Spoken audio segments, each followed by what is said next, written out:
Let us work some problem based on algebra. This is problem number 1. Let us start right here. So translating the given statement into an equation, we need to translate into algebraic expression. What they have given here is 1/3 of twice of a number subtracted from 15. So what we are supposed to do, see 1/3, see you need to read the problem carefully, and as well as you need to convert it into a mathematical expression or algebraic expression. Let us try out here. 1/3 of a twice of a number. Let the number be x. Let the number be x. So to take x. Now what they are mentioning is 1/3.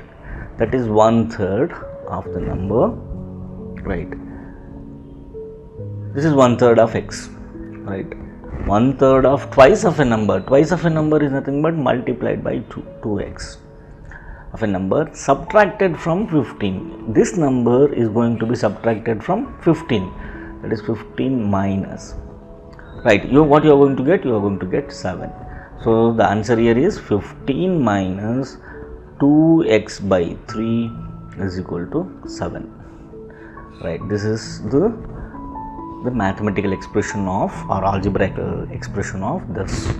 Right, that is going to be 15 minus 2 by 3 x is equal to 7. So 15 minus 2 by 3 x is equal to 7. Option C is the right one.